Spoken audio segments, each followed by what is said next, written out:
Salut à tous, la team OL, tout même chaud pour OL Fan TV. Très heureux de vous retrouver dans un contexte un petit peu différent d'habitude. Je ne suis pas à Lyon, je suis dans le sud-ouest, lieu de villégiature de mes vacances d'août. Ça fait du bien un petit peu de voir l'océan comme ça. En plus, il fait très beau les gones. Et ça me permet de vous faire un petit peu ces vidéos en mode détente, même s'il fait très chaud. Vraiment, il fait super chaud. Là, on attend des températures un petit peu caniculaires. Mais comme vous êtes un petit peu en bord de mer, eh bien, il y a tout de suite un peu plus d'air. Bref, c'est le décor que j'ai choisi. Enfin, que j'ai choisi. En tout cas, qui sera assez présent dans mes vidéos pendant ces 3 semaines à venir. C'est le décor pour l'avant-match de ce match contre la Juventus. Alors, avant-match peut-être numéro 1, puisque j'attends quand même la conférence de presse de Rudy Garcia pour, s'il y a des informations intéressantes à vous donner, vous les faire partager, les commenter surtout. Mais là, c'est surtout un petit peu pour resituer la Juventus. Est-ce que la Juventus est en mesure de nous inquiéter réellement? Cette question, elle est très décalée, puisque franchement, ça voudrait dire que je pense que l'Olympique Lyonnais est en mesure de se qualifier. Et en réfléchissant bien, en ayant eu hier mes 4 heures de train, en ayant fouiné le net de droite à gauche, eh bien, droite à gauche pour trouver des informations sur la Juve, je me suis dit, on a peut-être nos chances. C'est pour ça, la Juventus, elle n'est pas au mieux de sa forme actuellement. On va pas se mentir. Et j'ai fait un petit peu... j'ai regardé un petit peu ce qui s'est fait sur la Juventus, ce qui s'est dit sur la Juventus, sur ces matchs depuis le restart. Alors, j'ai pas fait tous les matchs, mais j'ai regardé un petit peu sur la presse anglaise, la presse espagnole, même la presse italienne, un petit peu tout ce qui se disait sur les matchs de la Juventus. Sur certains matchs, j'ai pas tous les matchs, mais en tout cas, un petit peu avoir des pistes tactiques de ce que l'Olympique Lyonnais pourrait profiter pour pouvoir se qualifier. Je vous le rappelle, on a besoin d'un match nul ou une victoire pour se qualifier contre la Juve. Donc il faut y croire les gones. On se doit d'y croire. Alors je vais commencer par un match de Coupe d'Italie, le match contre l'AC Milan. C'est AC Milan-Juve, un match remporté par la Juventus de Turin. Et pourtant, déjà, on voyait depuis le restart des signes un peu de fatigue, une Juve perdue et fatiguée, avec pas mal de dilemmes tactiques et incapable surtout d'exécuter les consignes de Sarri. Ça, c'était déjà le cas, les gones, avant le confinement. Je vais essayer de ne pas me faire renverser, ça serait un petit peu dommage. C'était ça un petit peu avant le confinement, et ça s'est quand même accéléré un petit peu. Les connes, je me suis mis un petit peu à l'ombre parce que franchement, le soleil tape en bord de mer. Et là, on est plus tranquille. Et regardez, derrière moi, j'espère que vous allez pouvoir voir. Voilà. Ça, c'est beau, ça. Ça, c'est sympa. Vous allez entendre le bruit des vagues pendant cet avant-match de ce match face à la Juventus. Vendredi, match importantissime, évidemment. Maxwell Cornet pense que nous allons aller au bout. Eh bien, je l'espère aussi, les gones. Alors, comme je vous disais, ce match face à l'AC Milan en coupe, on a vu une Juve perdue et fatiguée, finalement un petit peu comme avant le confinement, incapable de répondre aux consignes tactiques de Sarri. Alors, le système est en 4-3-3 avec Douglas Costa qui sera absent contre nous car blessé à gauche, et Dybala à droite. Et en pointe, on avait un Cristiano Ronaldo.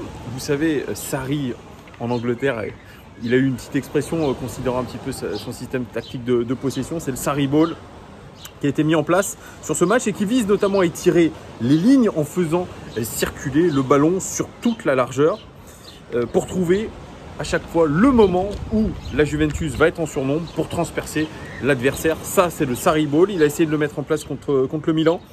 Cependant, on a vu énormément de difficultés pour la Juve à contourner le bloc bas du Milan, parce que c'est ça aussi. Contre la Juventus, pas mal d'équipes décident de mettre le bus, se mettent en bloc bas et décident de contrer. C'était le cas du Milan sur ce match-là. Mais la force de la Juventus, si elle est en forme, et si et seulement si elle est en forme, eh bien c'est la fluidité de son attaque. Évidemment, quand vous avez du Cristiano Ronaldo, du Dybala, du Bernardeschi même, eh bien c'est extraordinaire et surtout ça les rend hyper imprévisibles. Malheureusement, c'est pas le cas à chaque fois, surtout depuis le restart. Ils ont une sacrée force à Juve pour désorganiser la forme de l'adversaire. Le football de Sarri est un football de pression, de pressing et de possession, et notamment dans un système. Alors, bien sûr, il dit qu'il joue en 4-3-3 en début de match. La composition est en 4-3-3, mais c'est plutôt un 4-4-2 au final, avec Bentancur et Ronaldo qui doivent, oui, parce que Bentancur lui aussi c'est un personnage central de l'équipe de Sarri, il devrait être titulaire contre nous. Bentancur et Ronaldo, eux, ils avaient ce rôle sur ce match du Milan de presser les deux centraux adverses. Les ailiers, eux, ils pressent les latéraux adverses dans les demi-espaces pour bloquer ainsi les transmissions intérieures. Ça aussi, voilà, quand vous bloquez la transmission intérieure, eh bien c'est plus difficile pour l'équipe d'en face, pour l'adversaire de jouer, de créer des situations. Et ça, ils savent très bien le faire, la Juventus. Matuidi, lui aussi, qui est annoncé titulaire contre nous. Alors, tout le monde est annoncé titulaire. On attend Bentancur, on attend Rabiot, on attend Matuidi. Lui, Matuidi, il bloque l'un des deux joueurs du double pivot. Alors, nous, on pourrait penser que notre double pivot pourrait être Guimarães et Cacré, ou Guimarães et Mendes. Donc, Matuidi, lui, il va aller monter sur un de nos deux joueurs du double pivot. Et lui, Pjanic aussi, qui est un joueur central de cet effectif. Il va avoir de gros choix à faire, mais Pjanic, on dit en ce moment qu'il a la tête ailleurs, comme il a été transféré à Barcelone. C'est vrai que les matchs depuis le restart ne sont pas très bons pour Pjanic, mais en tout cas, dans le système de Sarri, il est intéressant parce que c'est un joueur qui ne presse pas forcément énormément, mais toujours, il arrive à être le milieu libre, comme on dit. C'est celui qui reçoit le ballon dans les bonnes conditions, qui va réorganiser un petit peu le jeu de derrière. C'est un regista, Pjanic. La seule solution alors pour l'adversaire, là pour Milan en l'occurrence, c'était de jouer sur les côtés. Et d'ailleurs, ça sera, je pense, le fil rouge un petit peu de la tactique préférentielle à utiliser contre la Juve, c'est-à-dire passer sur les côtés. Alors, ce qui a embêté par contre le Milan AC, c'est la structure de la Juve à la possession qui garantissait un accès immédiat au ballon en cas de perte de balle. Ça s'appelle du contre-pressing. Cependant, comme à chaque fois, depuis le restart, on a vu une Juventus qui a été, victime d'une grosse fatigue en seconde mi-temps. Et ça, c'est la principale chose qui peut les faire déjouer, c'est cette fatigue, là où ils relâchent la pression, notamment en deuxième mi-temps. Et ça peut les faire déjouer, la Juve. Donc, on est quand même alerté par rapport à ça. L'Olympique Lyonnais peut se créer des situations s'ils arrivent à avoir un peu plus de fraîcheur qu'eux, notamment en deuxième mi-temps. Plus les matchs avancent, plus ils étirent les lignes, la Juventus, et laissent beaucoup d'espace. Ça, c'est important. Voilà. On va avoir un moment donné dans le match où les lignes seront extrêmement tirées, qu'on va avoir de l'espace dans leur dos. Et c'est là où il faudra l'attaquer. On est prévenu aussi, ça va être une des clés tactiques de Rudy Garcia sur ce match. Autre exemple, Naples-Juventus, finale de coupe, si j'y crois bien, où la Juventus a perdu cette finale de Coupe d'Italie. Ils étaient alignés en 4-3-3, Dybala en pointe cette fois-ci, Costa à droite mais il ne sera pas là, et Ronaldo à gauche, Ronaldo donc déplacé sur un côté. La Juve, elle presse en bloc médian, comme je vous ai dit, en 4-4-2. Matuidi était quasiment en individuel sur leur numéro 6. Donc attention, Matuidi pourrait faire une individuelle sur Guimarães par exemple, ce qui permettait de trouver des lignes de passe intéressantes, notamment vers l'avant. Ah oui, quand vous avez un des joueurs de la Juve qui est au pressing sur votre 6, évidemment, ça libère aussi de l'espace d'un autre côté. La seconde mi-temps, la Juve a été faible. Voilà, c'est toujours ce même problème de la Juve. Mais comme l'a dit Goudzou, moi j'aimerais que l'Olympique Lyonnais joue 90 minutes et non 45. Nous, c'est un petit peu notre problème aussi récurrent, c'est de jouer qu'une mi-temps sur deux. Mais là, nous, on va être obligé de trouver un petit peu un second souffle. C'est évident parce que la Juventus, elle faiblit systématiquement en deuxième mi-temps. Et le Napoli a contourné leur pressing assez aisément. Car ils pressent, quand ils sont fatigués, ils ne pressent plus aussi intelligemment que quand ils sont frais dès le début de la première mi-temps. Donc ça, c'est important de le savoir. On aura une chance, même si en première mi-temps, imaginons, on prend l'eau, eh bien, il faudra essayer peut-être de perdre seulement 15-0 en première mi-temps Et on sait qu'en deuxième mi-temps, on aura des occasions de revenir. En Naples, ils ont pris le contrôle en ressortant bien de derrière notamment et en faisant circuler le ballon. Par contre, le gros problème de Naples, qui les a peut-être empêchés de créer un peu plus de jeu, c'est un jeu manquant de profondeur. Tiens, ça fait écho aussi un petit peu à l'Olympique Lyonnais, ce qu'on a vu contre le Paris Saint-Germain. On manquait de profondeur. Ça aussi, ça va être une des clés tactiques, c'est trouver de la profondeur. C'est évident. Naples, ils ont joué en bloc bas. Ça aussi, il faudra peut-être s'en inspirer. 4-1, 4-1, se transformant en 4-4-2. Ils ont aussi bloqué Pjanic. Ça, c'est quelque chose qu'on devra faire s'ils jouent le bloquer. Et ils ont bloqué aussi Diego Costa. Diego Costa, on n'aura pas à le bloquer puisqu'il ne sera pas là. Donc la Juve, elle a été incapable d'étirer les lignes de Naples avec des joueurs comme Matuidi et Bentancur assez immobiles. Oui, ça aussi, c'est quelque chose qui revient souvent. C'est l'immobilité des joueurs du milieu de terrain. Et forcément, quand vous avez des joueurs immobiles au milieu de terrain, eh bien c'est compliqué de créer du jeu. La Juve avait une possession stérile en 3-4-1-2 qui se transformait en 2-2-4-2 quand Cuadrado se mettait à la hauteur de Pjanic. Même Ronaldo et Dybala recevaient le ballon de manière statique. Ça, c'est un petit problème. Vous avez des milieux de terrain qui sont immobiles, vous avez des attaquants qui sont statiques. Voilà, c'est peut-être aussi notre chance. Si cette Juventus est fatiguée, si cette Juventus manque de créativité et manque d'allant, ça peut être notre solution. Le seul point positif de la Juve sur ce match, c'est leur contre-pressing qui leur permet de se procurer des occasions. Oui, parce que c'est quelque chose aussi qu'ils maîtrisent un petit peu mieux que nous, je dirais même, quand ils récupèrent le ballon dès la perte quasiment, et surtout dans des positions très hautes, eh bien, il se crée forcément des occasions. C'est assez mathématique tout ça. Sur ce match, le milieu de la Juventus a manqué vraiment de dynamisme. Tous les joueurs demandaient le ballon dans les pieds. Voilà, ça c'est aussi une chance. Mais nous, il va falloir qu'on fasse exactement l'inverse. C'est-à-dire qu'on trouve de la profondeur, qu'on ait des joueurs en mouvement. Et ça va être la difficulté un petit peu de cet Olympique Lyonnais aussi. Autre match que j'ai un petit peu analysé, où j'ai recueilli quelques informations, c'est le match entre Bologne et la Juventus, où la Juve s'est imposée à l'extérieur. Ils jouaient en 4-3-3 aussi, avec un pressing très agressif de Bologne en première mi-temps. Et notamment, dans le premier quart d'heure, c'était les consignes de Mihajlovic. La Juventus, comme d'habitude, avec des joueurs statiques. Et oui, ça s'est répété, des joueurs statiques ne se libérant pas du marquage. Voilà, ça c'est peut-être aussi notre chance, je me répète beaucoup, mais c'est comme ça. Le seul qui bougeait, c'était Paulo Dybala, qui se déplaçait extrêmement bien entre les lignes, dans la profondeur, notamment pour combiner avec Bernardeschi, qui sera peut-être titulaire, Bernardeschi, contre nous.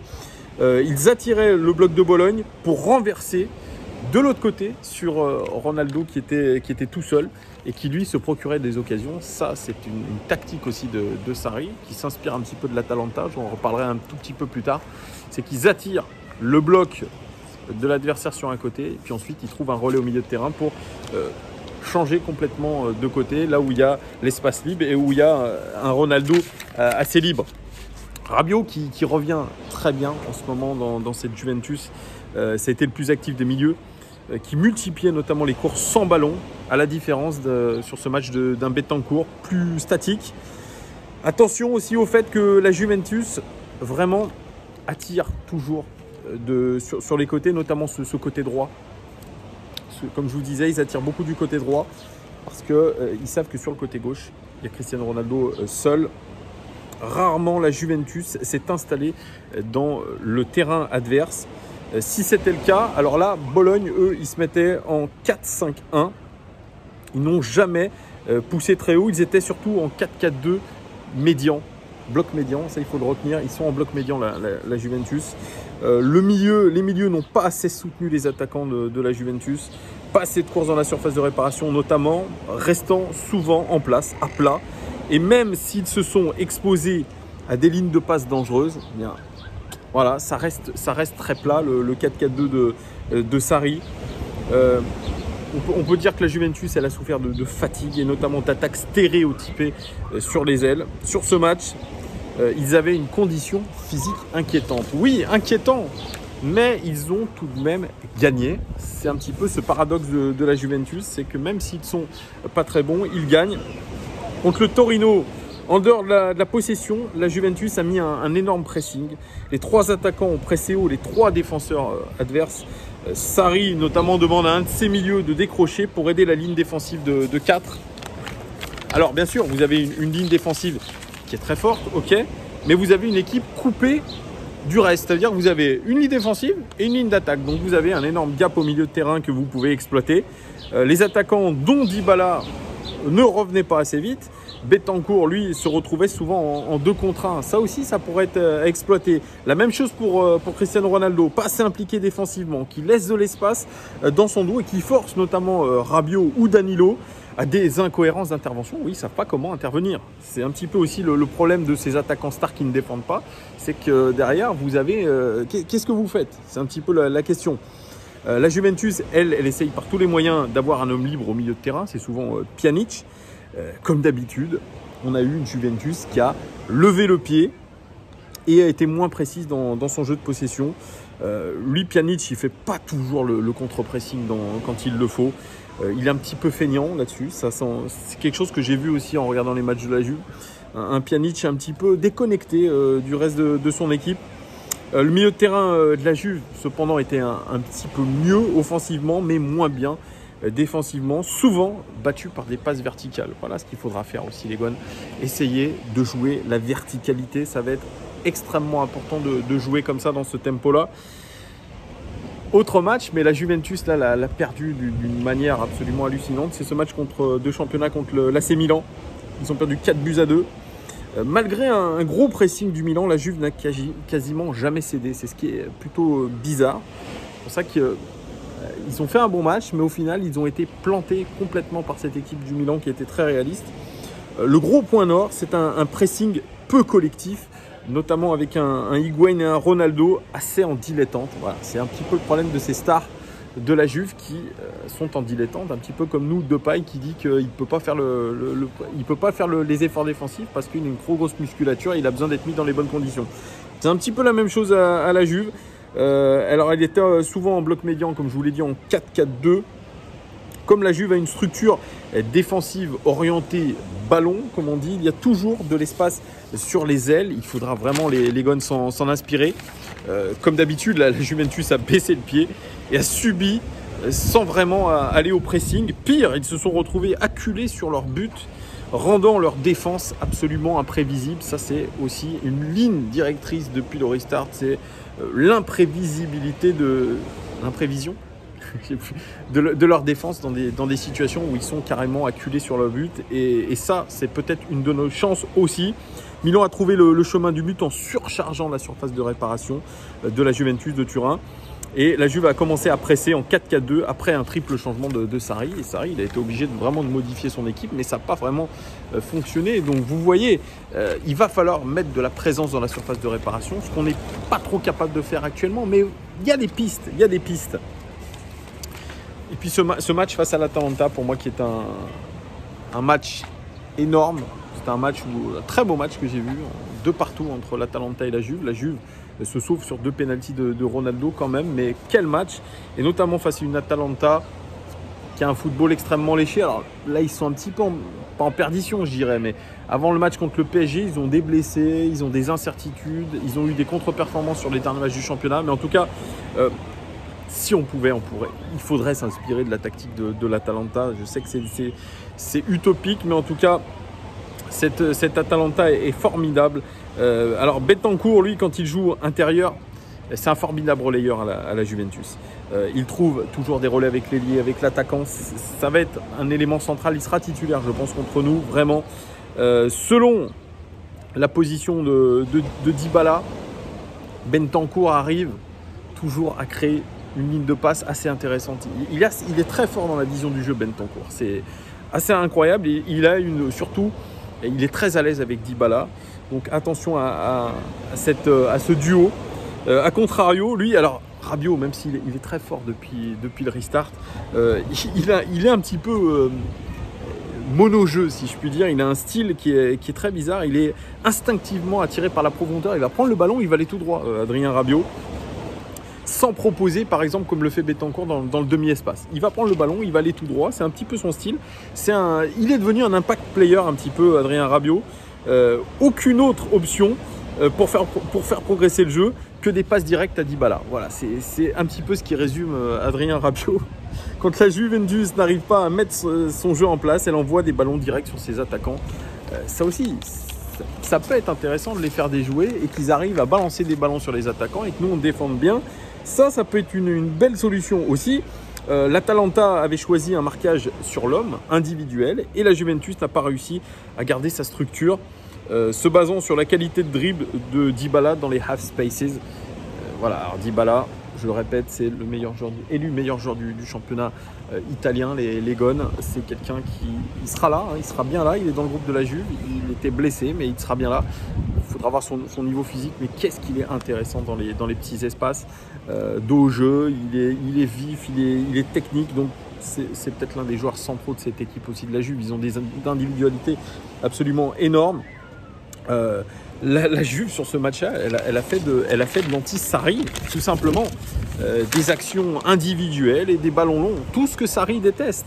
Donc ça, c'est des choses qu'on doit avoir en tête. On doit au maximum les faire déjouer pour qu'ils jouent à contre-culture, contre la philosophie de leur entraîneur. Et ça, c'est quelque chose qu'on est capable de faire pour moi. La seconde période donc, a vu Rabiot revenir plus bas, à la hauteur de Bentancur, notamment parce qu'on avait un double pivot Bentancur-Rabiot pour construire de derrière, mais toujours ce problème de jouer directement sur les attaquants.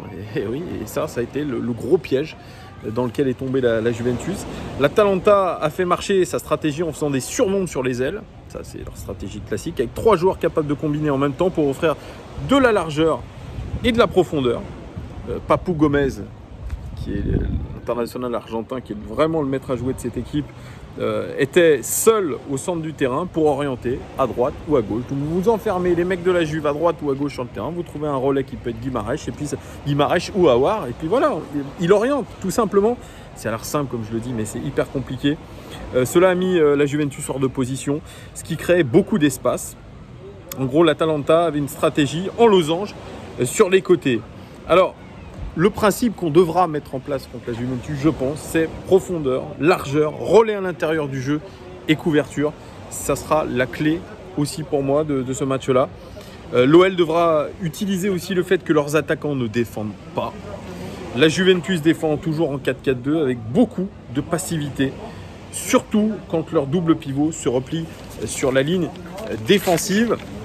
Il nous faudra évidemment un Dembélé en forme. Ça, je sais qu'il ne l'est pas actuellement, mais qui doit être une sorte de target man, un homme cible sur lequel on puisse appuyer devant pour attirer les défenseurs sur lui et peut-être aussi remiser sur nos joueurs libres. Les problèmes de la Juventus, ils ne sont pas consistants dans la durée et ils s'appuient beaucoup trop sur les individualités et surtout sur les pénaux. Ça vous rappelle rien, ça vous rappelle le FC Individualité. Il parle très fort ce garçon derrière. Ça vous rappelle le FC Individualité de Bruno Genesio. Eh bien, c'est un petit peu ça aujourd'hui. La Juventus, c'est beaucoup d'individualité et on se base sur l'homme fort, les hommes forts, Cristiano Ronaldo, Dybala notamment. Et puis des pénaltys de Cristiano Ronaldo. Il est très fort sur pénalty, donc attention. Nous, on a tendance à en concéder. Hein. Et si Anto Lopez est dans les cages, Anto Lopez, c'est pas le spécialiste des pénaltys, donc attention. Alors Sarri, bien sûr, il a besoin de temps, mais en fait, l'urgence des résultats fait qu'en ce moment, c'est extrêmement compliqué pour lui. Il est sur la sellette un petit peu. Imaginez que l'Olympique Lyonnais batte cette équipe de la Juventus, ou en tout cas se qualifie aux dépens de la Juve. Bien, Sarri pourrait sauter. Je vais finir les gars parce que je suis très long. Je suis désolé si j'étais trop long. Quelques statistiques, 76 buts marqués en championnat pour la Juventus, c'est la 5e attaque de Serie A seulement. En expected goals, 74 buts marqués. Vous voyez, par contre, ils sont assez cohérents avec la qualité de leurs occasions. 4e de Serie A en termes d'expected goals.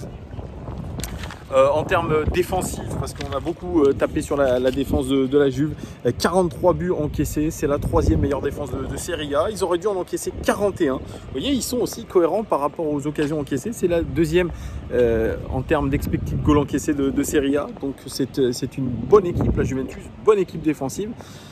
Voilà, même s'ils ont des trous d'air, attention, ça reste quand même une équipe formidable. Au niveau de l'indice de pressing, 8,6, quatrième meilleur pressing de Serie A. Au niveau des points, ils ont fini avec 83 points. Ils auraient dû en marquer que 71. Regardez, ils sont en surperformance complète. Ils ont eu de la chance, la Juventus. Ça aussi, ça peut être notre chance. Ils auraient dû finir troisième de ce championnat. Au niveau des buts, 31 buts marqués pour Cristiano Ronaldo, meilleur buteur de Serie A, meilleur buteur de ce club. Il aurait dû en marquer 29. Il a marqué pas mal de pénaltys, mais attention, ça reste l'un des meilleurs joueurs du monde, si ce n'est le meilleur joueur du monde. Deuxième meilleur buteur, Dybala, 11 buts, il aurait dû en marquer 9, lui aussi très réaliste. Higuain, 8 buts, il aurait dû en marquer 10, lui aussi il est plutôt réaliste. Puis en tant que meilleur passeur, Bentancur, 7 passes décisives, il aurait dû en faire que 3, donc lui il a eu beaucoup de réussite. Et Dybala, 6 passes décisives, il aurait dû en faire 7. Voilà pour cette analyse un peu longue, peut-être un petit peu fouillie, je suis un petit peu désolé, mais vous avez quand même quelques clés tactiques que devra avoir l'Olympique Lyonnais et surtout Rudy Garcia en tête pour essayer de faire un très bon résultat contre cette Juventus.